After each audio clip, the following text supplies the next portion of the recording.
So the other day, DW, which is essentially German-flavored American propaganda, released this video where some folks from our neighboring country were literally begging India to trade with them. Again. वो India कह रहा है हम atomic power strong हो, पाकिस्तान कह रहा है हमारे पास एटॉमिक पावर ज़्यादा हो।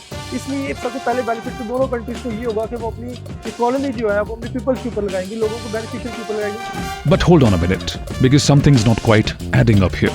See, India's already busy working on its own game. We are talking PLI schemes, massive investment in infrastructure. This government is like a squirrel on espresso, leaving no nut unturned to make sure India becomes an economic powerhouse. And even the World Bank and the IMF are like those overly enthusiastic cheerleaders who are all hyped up about India's prospects. And let's talk numbers for a second. Over the past 15 years or so, a massive 415 million Indians have waved goodbye to poverty. That's more people than there are in that makeshift state of theirs.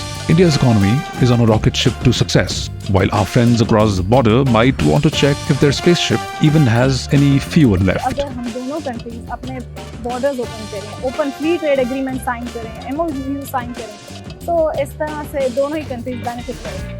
So according to the OEC, Pakistan's top exports include house linens, non-knit men's suits and rice. Well, India's not exactly in the market for clothes. We've got our fashion game sorted.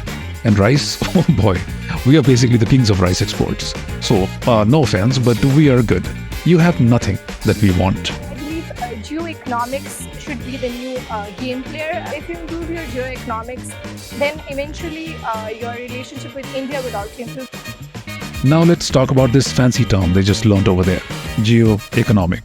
Turns out, the term geo-economic made its grand entrance into Pakistan's vocabulary courtesy of their former owner, General Bajwa. Geo-economic? Nah, did not even exist in their mental dictionary before.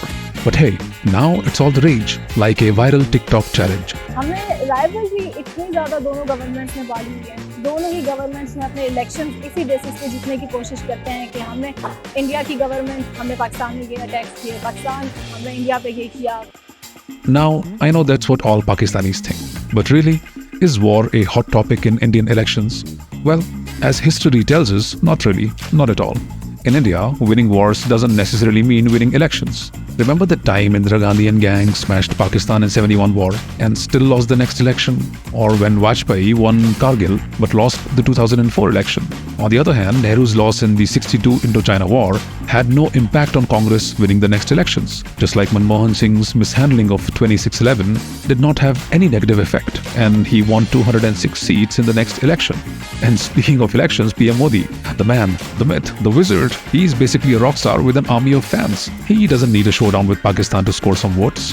We are talking about a leader who's practically the Rajnikant of politics. ये हमारे हालात नहीं है और economy हमारी बैठी हुई है, उसको देखते हुए मेरे ख्याल में हमारे जो टर्म्स हैं उनके साथ अच्छे होने चाहिए ताकि हम उनसे कोई बेनिफिट ले सकें और इन जो अपने बेनिफिट्स को देखते हुए उनके साथ हमारे टर्म्स बेहतर करने चाहिए हमारी गवर्नमेंट को, क्योंकि इसी में सारी आवाम नेशन का भी फ़ायदा है, मुल्क का भी फ़ायदा है और दोनों मुल्कों का फ़ायदा है।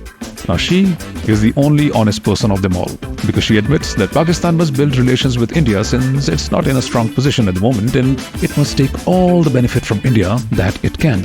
बोथ साइड के जो पॉलिटिशियंस है वो कभी नहीं चाह रहे कि आपस में इनके दरमियान अमन हो, ठीक है, रिलेशंस बेहतर हो। Now I want to ask this man one thing.